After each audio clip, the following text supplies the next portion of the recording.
नमस्कार, मैं रंजित सिंह और आप देख रहे हैं आपके अपने YouTube चैनल बहुजन साथी को।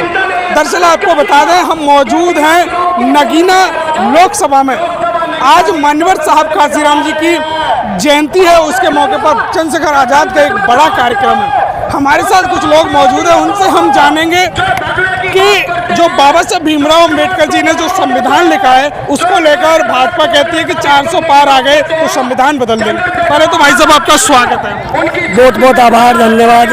क्या लगता है, एक भाजपा के सांसद का बयान आता है कि अगर 400 पार आ गई तो संविधान बदल देंगे? देखिए, संविधान उनके बाप ने नहीं लिखा। अच्छा, संविधान हमारे बाप ने लिखा है और हमें अपने बाप की पावर का पता है और अपनी पावर का पता है जी। जब इस देश का संविधान हमारे बाप लिख सकते हैं, उनकी मजाल नहीं वो संविधान को बदल दे। वो तो कहते हैं कि अब की बार सत्ता आ गई तो भारत का संविधान खत्म हो जाएगा, मनुस्मृति लागू हो जाएगी।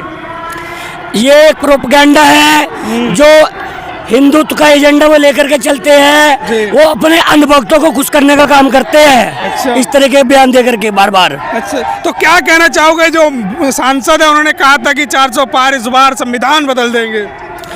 देखिए, 400 पार का जो उनका नारा है वे इस बात को बखूबी कह सकते हैं, क्योंकि जिस प्रकार हर बार धांधली की जा रही है, लोकतंत्र खतरे में है, वह ईवीएम के माध्यम से बार बार सत्ता में आ रहे हैं। तो मेरा निवेदन है देशवासियों से, पूरे देश के अंदर ईवीएम पे भी बहस होनी चाहिए, क्योंकि कहीं ना कहीं ऐसा प्रतीत होता है कि ईवीएम में सेटिंग की गई है और उसी से वे सत्ता में आते हैं। भाई साहब, क्या नाम है? भाई मेरा नाम संदीप बागड़ी, पत्रकार महोदय। अच्छा, क्या लगता है, संविधान बदलने की बात हो रही है देश में अब? देखिए, सबसे पहले तो मैं आपको काशीराम जी की जन्म जयंती की आपको शुभकामनाएं जी। और आज़ाद समाज पार्टी का आज ये स्थापना दिवस है जी। ये आपको बधाई इसकी भी। जी। और रही बात संविधान बदलने की, हाँ देखिए ऐसे लोग बहुत आते हैं जी। और बहुत जाएंगे भी। जी। संविधान बदलने की ना ताकत किसी में थी, ना है और ना आगे होगी। अच्छा, वो तो कह रहे हैं अगर 400 पार आ गई ना तो संविधान बदल देंगे। 400 पार दिलाओ तुम। देखिए, आपने एक बात याद होगी कि एक तोते में जान थी एक जादूगर की, जी। तो वो तोता है यहाँ ये ईवीएम। अच्छा, यानी भाजपा की जान ईवीएम के अंदर है। अच्छा। अगर वो नहीं बाज आएंगे तो भीम आर्मी ये आने वाले चुनाव में जहाँ पे ये पोलिंग बूथ में जाएंगे वहीं ये तोड़ने का काम करेंगे। अच्छा, हाँ, ईवीएम को तोड़ने का काम। ईवीएम का तोड़ने का काम भी करेंगे जी। और भी लोग हैं, उनसे भी हम जानते हैं। 2012 में 1 रुपये में कोटी दी थी। तो संविधान बदलने की बात लगातार देश में हो रही है, तो हमारे साथ दादा, क्या लगता है, देश में अब संविधान बदलने की बातें उठ रही हैं, कह रहे हैं कि 400 पार संविधान बदल गया। हमें दे दिया संविधान जो दुनिया में बेमिसाल, ओ विश्व रत्न भीम तुमने कर दिया कमाल। जो कमाल 26 जनवरी 1950 में बाबा साहब भीमराव अम्बेडकर ने विश्व में एक ऐसा आयाम पैदा किया, उस संविधान के चलते आज भारत 75 साल में आप और हम यहाँ पर सांस ले रहे हैं। भले ही वो झूठा हो, जिस प्रकार जो संविधान की सच्चाई को झूठे तरीके से जिस प्रकार ये पेश कर रहे हैं, लेकिन सच्चाई ये है, संविधान हमारे देश की आत्मा है। संविधान को बदलना इस देश में इतना आसान नहीं है, क्योंकि 85% लोग वो बहुजन हैं। 85% लोग कौन से हैं? SC, ST, OBC और माइनॉरिटी। तो वो लोग जो पिछड़ा वर्ग है, वो कैसे संविधान के बदलने की आवाज़ लगाएंगे? जो 15% लोग हैं जिसको मनुवादी कहते हैं, वो अगर आवाज़ लगाएं, अभी इस लोकतंत्र में इतनी बुरी हालत नहीं हुई है। 85% लोग की ताकत बहुत है और आज उसका प्रमाण आज़ाद समाज पार्टी भीम आर्मी के इस रैली के माध्यम से आम जनता तक पहुंच रहा है। अच्छा, तो संविधान बदलने वालों को क्या कहना चाहोगे? संविधान बदल ही नहीं सकते, क्योंकि संविधान बदलने के लिए बहुत जिगरा चाहिए। कहना बहुत आसान है, लेकिन करना बहुत मुश्किल है। जब सड़कों पर आंदोलन होगा और आप देखेंगे, अरे संविधान क्या है? संविधान इस देश के आम जनता के लिए है कि आम जनता, government of the people, for the people, by the people. जब गवर्नमेंट फॉर द पीपल नहीं होगी, यानी जनता के लिए नहीं होगी तो संविधान को बदलने से क्या फ़ायदा।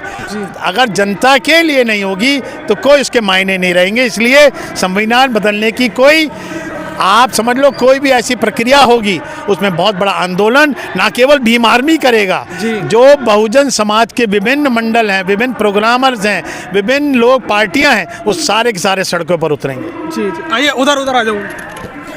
कुछ लोग और भी मौजूद हैं, उनसे हम जानते हैं कि देश में संविधान बदलने की। भाई साहब, क्या लगता है आपको, अब तो देश में संविधान बदलने वाला है, 400 पार आ गए थे।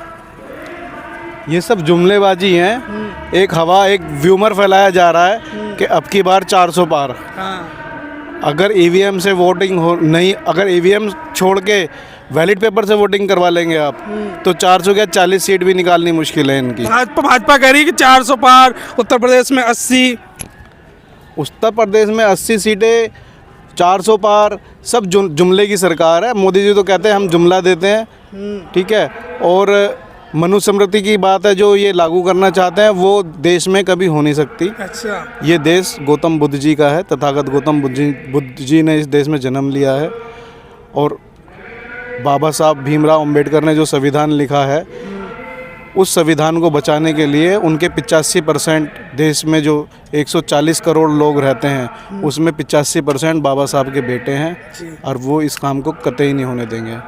क्या कहना चाहोगे, जो अनंत कुमार हेगड़े उन्होंने ये बात कही थी, उनके लिए पर्सनली? हेगड़े की हेगड़ी तो जब निकलेगी जब वैलिड पेपर से वोट करवाएंगे। अच्छा जी, सिर्फ एक तरीके से, जैसे अभी मेरे एक भाई ने बताया कि एक राजा की जान चिड़िया में होती है, उनकी जान ईवीएम में है। ईवीएम ख़त्म कर दो, उनकी जान निकल जाएगी। अच्छा, बीजेपी ख़त्म, ईवीएम ख़त्म, बीजेपी ख़त्म। और 10 बजे इस सीट का जो नगीना सीट है, जिससे चंद्रशेखर भाई लड़ रहे हैं, 10 बजे तक बीजेपी का जो सांसद जो यहाँ से लड़ रहा है मनोज कुमार, वो अपने घर जाके, ओम कुमार, वो अपने घर चला जाएगा। अच्छा, 10 बजे। तो संविधान बदलने की बात करने वालों को इन लोगों ने जो मुंहतोड़ जवाब दिया है वो आपने ज़रूर सुना होगा। कहा कि देश में संविधान बदलने से पहले भाजपा या कोई भी व्यक्ति हो 100 बार सोचना पड़ेगा। तो ये वीडियो हमने आपको दिखाया संविधान बदलने वाली विरोधियों को। तो बने रहिए हमारे साथ इस वीडियो में। वीडियो को शेयर, चैनल को सब्सक्राइब, पेज को फॉलो। बहुत बहुत धन्यवाद।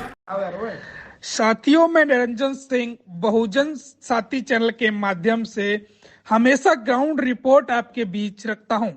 अगर आपको मेरा काम पसंद आता है तो आप बहुजन साथी चैनल को आर्थिक मदद करें, जिससे कि हम यूं ही निरंतर ग्राउंड पर डटे रहें। आप हमें स्क्रीन पर दिख रहे QR कोड, UPI ID बहुजन साथी @YBL के जरिए मदद भेज सकते हैं।